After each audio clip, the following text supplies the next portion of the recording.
अनंत ब्रह्मांड के केंद्र में, जहाँ समय भी ठहर सा जाता है, स्थित है वो अलौकिक दिव्य धाम कैलाश पर्वत। रजत धवल हिम आच्छादित शिखर ऐसे लगते हैं मानो स्वयं महादेव की जटाओं से निकलकर आकाश को छूने की कोशिश कर रहे हों। यहाँ की नीरवता में भी एक अद्भुत संगीत है।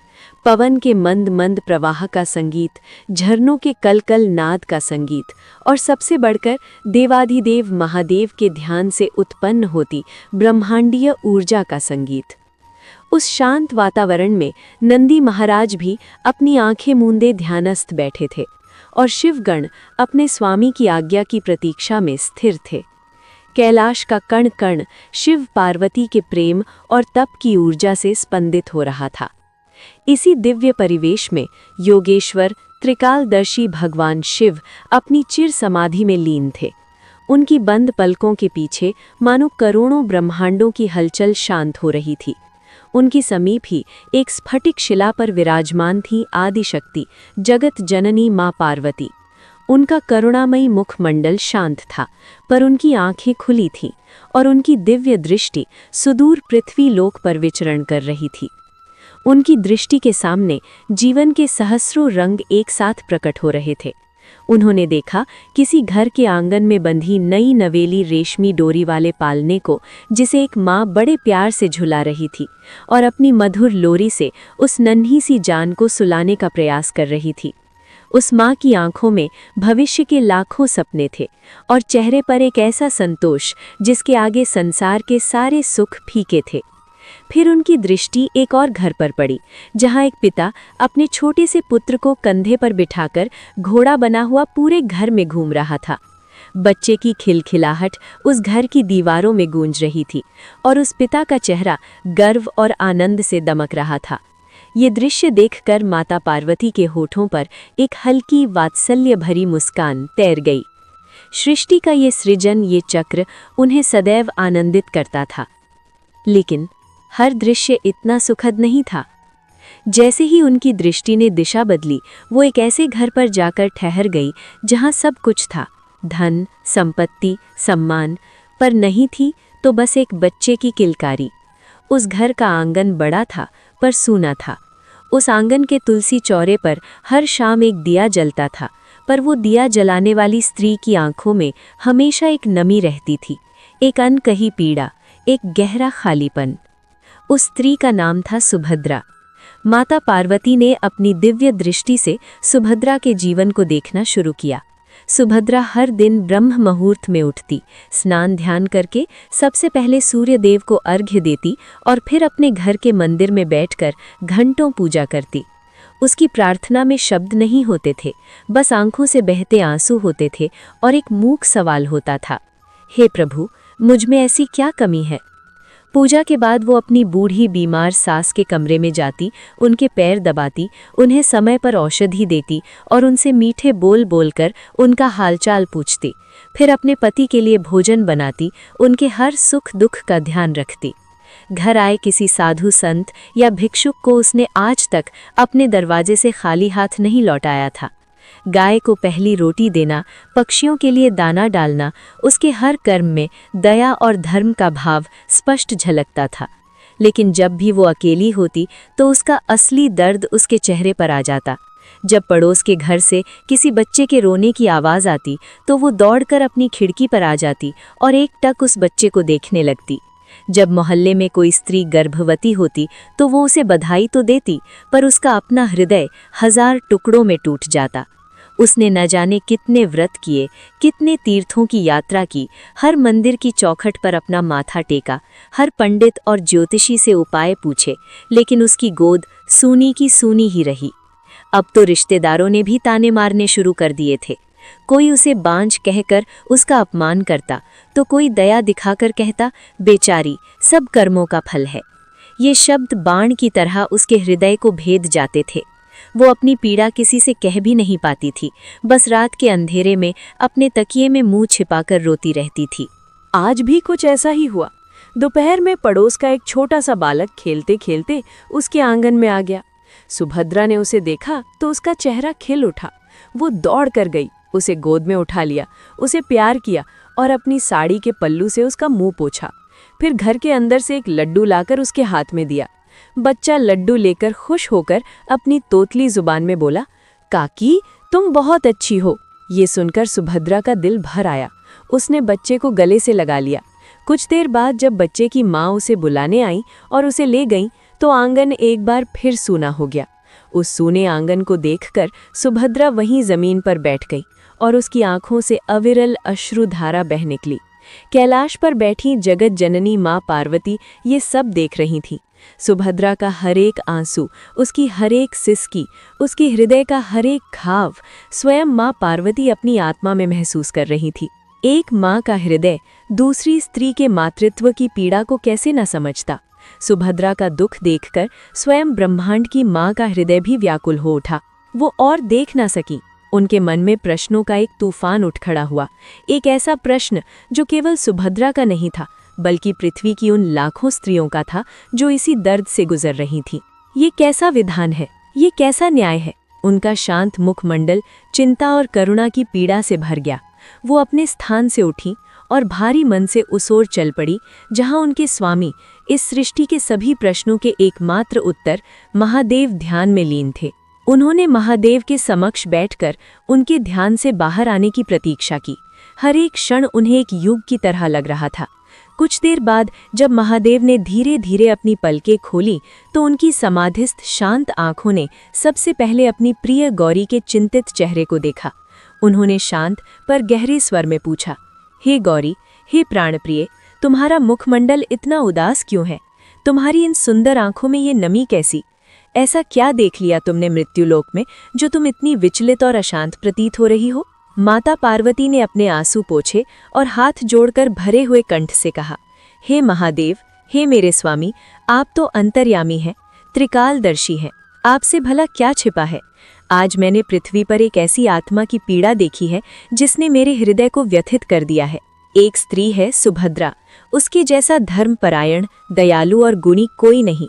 वो हर नियम, हर धर्म का पालन करती है, पर फिर भी उसे संतान सुख से वंचित रखा गया है। उसकी गोद सूनी है और उसका हृदय हर पल इस दुख की अग्नि में जल रहा है। और दूसरी ओर मैंने ऐसी स्त्रियां भी देखी जो अधर्म के मार्ग पर हैं, जिनके मन में दूसरों के लिए केवल घृणा और द्वेष है, पर उनके भर आंगन बच्चों की किलकारियों से गूंज रहे हैं। हे भोलेनाथ, ये कैसा विधान है? ये कैसा न्याय है? क्या पूजा पाठ, धर्म कर्म, दया सेवा सब व्यर्थ है? उस बेचारी सुभद्रा ने ऐसा कौन सा पाप किया है, ऐसा कौन सा अपराध किया है कि उसे ये असहनीय पीड़ा सहनी पड़ रही है? जब आप ही विधाता हैं तो आपने उसके भाग्य में ये दुख क्यों लिखा? मुझे उत्तर दीजिए स्वामी, मुझे अपनी इस रचना के साथ हो रहे इस अन्याय का कारण बताइए। माता पार्वती का प्रश्न केवल एक प्रश्न नहीं था, वो एक माँ की पीड़ा थी, एक पत्नी का अपने पति पर अधिकार था और आदि शक्ति का अपने शिव से किया गया एक संवाद था। उनके इस प्रश्न की गंभीरता को देखकर महादेव एक क्षण के लिए मौन हो गए। कैलाश का वातावरण और भी शांत हो गया। फिर उनके चेहरे पर एक अत्यंत रहस्यमयी और गंभीर मुस्कान उभरी, जैसे वो किसी ऐसे सार्वभौमिक सत्य से पर्दा उठाने वाले हों जिसे साधारण मनुष्य तो क्या, देवता भी पूरी तरह नहीं समझ पाते। उन्होंने पार्वती की ओर देखकर अत्यंत स्नेहपूर्ण स्वर में कहा, देवी, तुम्हारा प्रश्न स्वाभाविक है और इसका उत्तर छिपा है कर्मों के रहस्य में। माता पार्वती के हृदय से निकले व्यथित प्रश्नों को सुनकर महादेव के मुख पर जो रहस्यमयी मुस्कान उभरी थी, वो धीरे धीरे गंभीर करुणा में बदल गई। उन्होंने अपना हाथ उठाकर पार्वती के कंधे पर रखा, मानो उनकी सारी व्याकुलता को स्वयं में सोख लेना चाहते हों। उन्होंने कहा, हे गौरी, तुम्हारा प्रश्न केवल तुम्हारा नहीं है, ये प्रश्न हर उस आत्मा का है जो इस मृत्यु लोक में आकर सुख और दुख के थपेड़े सहती है। ये प्रश्न उस तर्क का है जो न्याय और अन्याय के बीच का भेद ढूंढता है, और इसका उत्तर एक ऐसे नियम में छिपा है जो सृष्टि की रचना से भी पहले से अस्तित्व में है। वो नियम है कर्म का नियम। कर्म, ये केवल एक शब्द नहीं है देवी, ये ब्रह्मांड की वो अदृश्य स्याही है जिससे हर जीव का भाग्य लिखा जाता है। ये वो धागा है जिससे हर आत्मा के जन्म जन्मांतर की यात्रा का वस्त्र बुना जाता है। ये वो गूंज है जो समय के पार जाकर भी अपने स्रोत तक लौटकर अवश्य आती है। माता पार्वती ने उत्सुकता से पूछा, कैसा नियम स्वामी, कैसा विधान! मैं आज इस रहस्य को पूरी तरह समझना चाहती हूँ। क्यों एक पुण्य आत्मा दुख भोगती है और एक पापी सुख में जीता है? आपकी बनाई इस दुनिया में ऐसा भेद क्यों? महादेव ने अपनी आंखें क्षण भर के लिए मूंद ली, जैसे वो पार्वती को ब्रह्मांड का वो अदृश्य खाता बही दिखाना चाहते हो, जहां हर कर्म का हिसाब लिखा जाता है। फिर उन्होंने समझाना शुरू किया, देवी, इस सृष्टि को एक विशाल खेत की तरह समझो। हर जीव इस खेत में एक किसान है और उसके विचार, उसके वचन और उसके कार्य वे बीज है जो वो हर पल इस खेत में बो रहा है। कुछ बीज मीठे फलों के होते हैं, जैसे दया, सेवा, प्रेम, क्षमा, और कुछ बीज कड़वे और विषैले फलों के होते हैं, जैसे अहंकार, घृणा, क्रोध, छल। अब किसान जब बीज बोता है तो उसे फल तुरंत नहीं मिलता। बीज को धरती में अंकुरित होने, पौधे के रूप में बाहर आने, बड़ा होने और फिर फल देने में समय लगता है। ठीक इसी प्रकार हमारे कर्मों का फल भी हमें तुरंत नहीं मिलता। हर कर्म अपनी ऊर्जा के साथ इस ब्रह्मांड में अंकित हो जाता है और सही समय, सही मुहूर्त और सही जन्म की प्रतीक्षा करता है, जब वो हमारे सामने फल बनकर प्रकट हो सके। तुम जिस सुभद्रा की बात कर रही हो, वो इस जन्म में निसंदेह मीठे फलों के बीज बो रही है। उसका हर कर्म पुण्य का है, लेकिन आज वो जो दुख का कड़वा फल चख रही है, वो उस बीज का परिणाम है जो उसने इस जन्म में नहीं बल्कि अपने पूर्व जन्म में बोया था। ये सुनकर माता पार्वती का आश्चर्य और बढ़ गया। उन्होंने कहा, पूर्व जन्म? हे त्रिकालदर्शी, आप मेरे इस संशय का निवारण करें।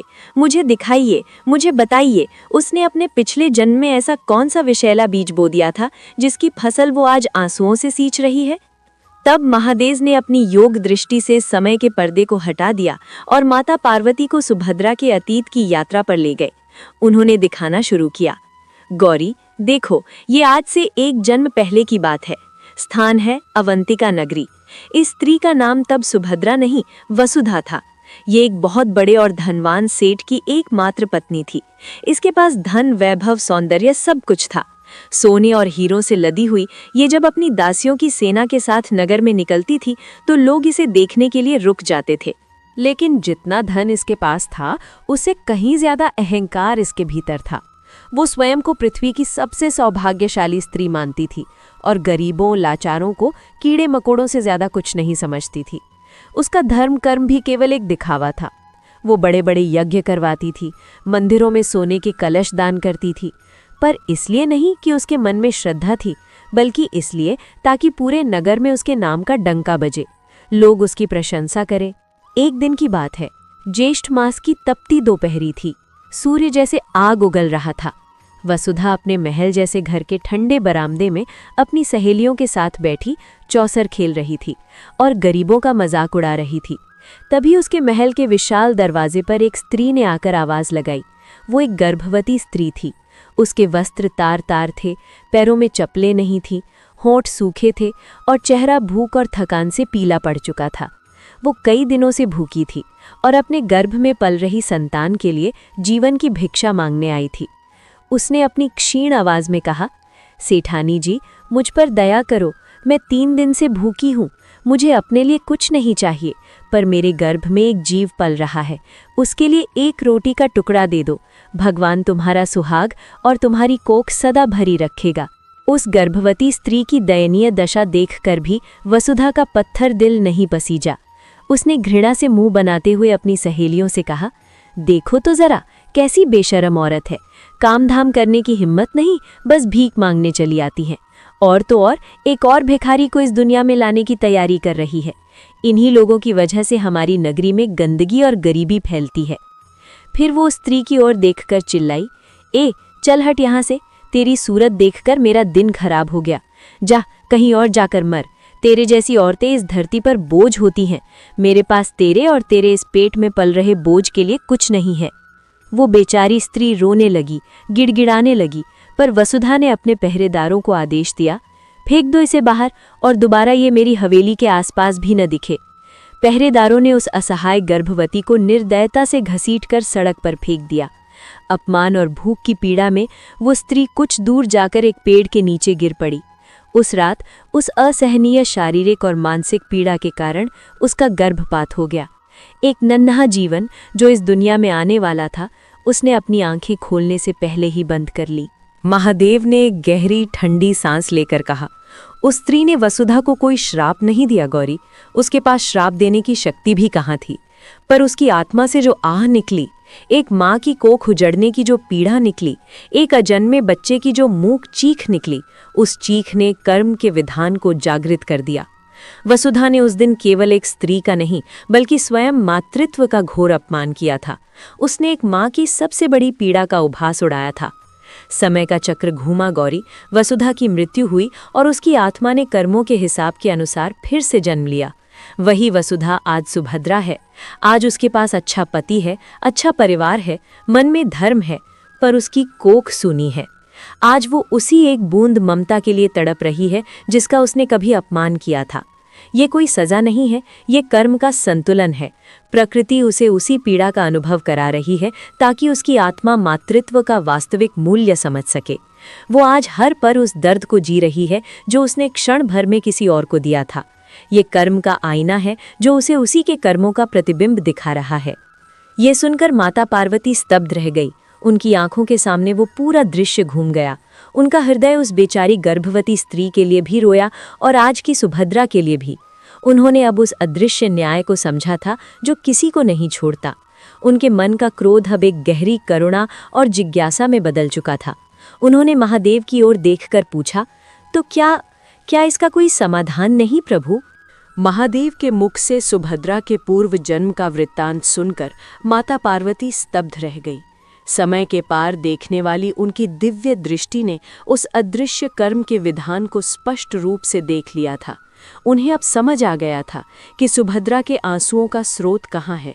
उनका मातृ हृदय उस पूर्व जन्म की गर्भवती स्त्री के लिए करुणा से भर गया और इस जन्म की सुभद्रा की अज्ञानता पर भी उन्हें दया आ गई। उनके मन की सारी उथल पुथल शांत हो गई। उन्होंने अत्यंत विनम्रता से महादेव के चरणों में देखते हुए पूछा, हे प्रभु, मैं कर्मों के इस अटूट विधान को समझ गई। मैं ये भी समझ गई कि प्रकृति किसी को दंड नहीं देती, वो केवल संतुलन स्थापित करती है।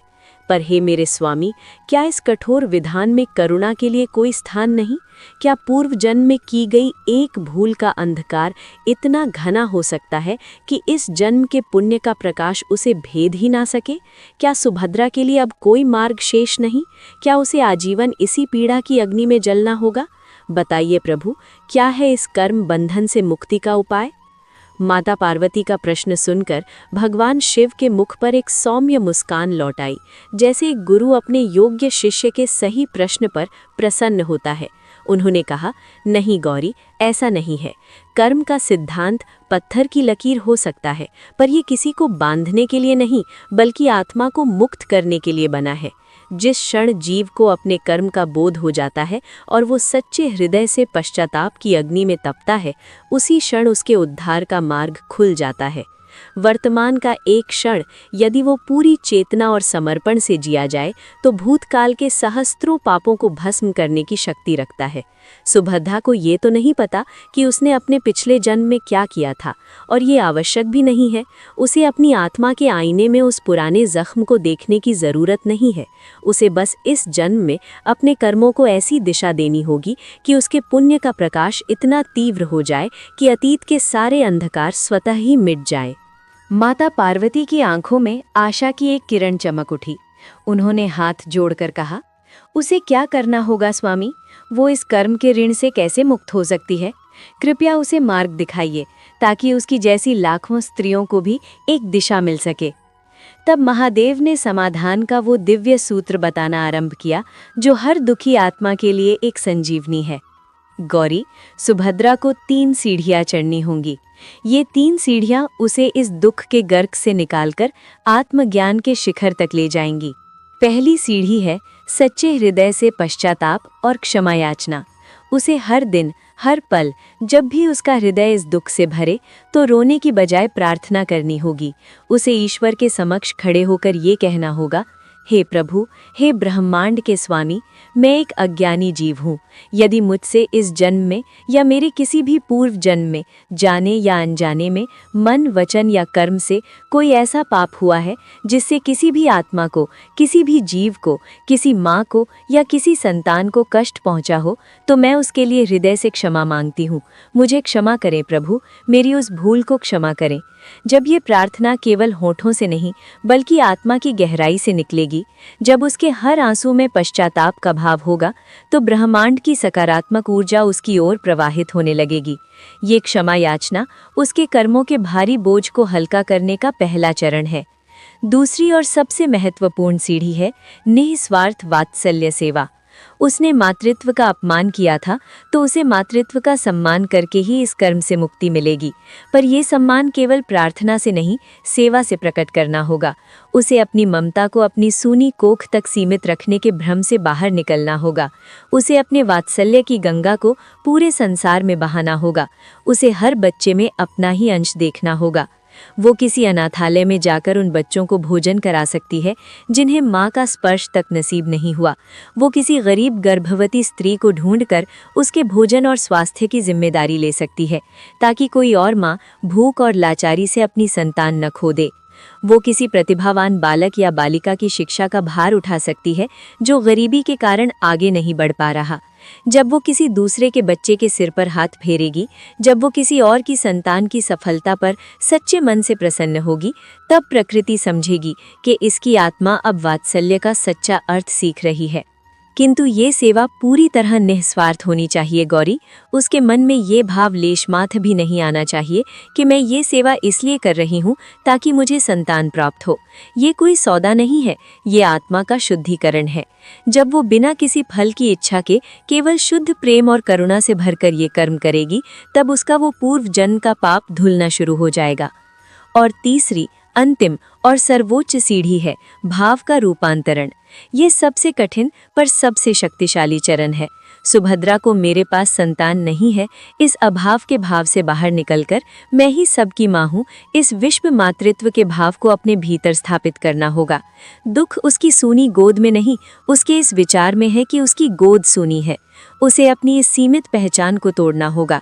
जिस दिन वो किसी रोते हुए बच्चे को देखकर ये सोचेगी कि मेरा बच्चा रो रहा है, जिस दिन वो किसी भूखे बालक को देखकर ये महसूस करेगी कि मेरी संतान भूखी है, जिस दिन उसके मन से ये पीड़ा हमेशा के लिए मिट जाएगी कि मैं माँ नहीं बन सकी और उसकी जगह ये परम शांति स्थापित हो जाएगी कि ईश्वर ने मुझे किसी एक का नहीं बल्कि हर जीव का माँ बनने का सौभाग्य दिया है, उस दिन वो सही अर्थों में माँ बन जाएगी।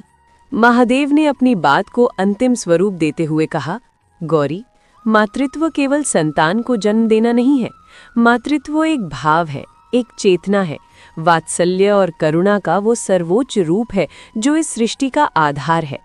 तुम स्वयं जगत जननी हो, पर क्या तुमने हर जीव को अपनी कोख से जन्म दिया है? नहीं। फिर भी तुम सबकी माँ हो, क्योंकि तुम्हारा वात्सल्य किसी एक तक सीमित नहीं, वो संपूर्ण ब्रह्मांड के लिए है।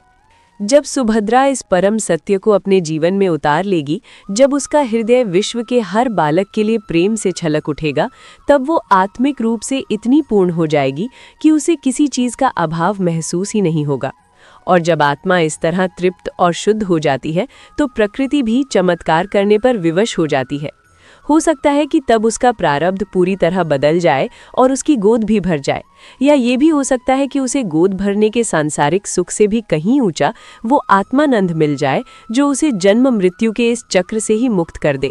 दोनों ही स्थितियों में उसकी विजय होगी। महादेव का ये दिव्य ज्ञान सुनकर माता पार्वती की सभी शंकाएं शांत हो गईं। उनका हृदय परम शांति और संतोष से भर गया। उन्होंने समझ लिया था कि ईश्वर की चक्की में देर हो सकती है, पर अंधेर नहीं, और उसका न्याय दंड देने के लिए नहीं बल्कि आत्मा का उत्थान करने के लिए होता है।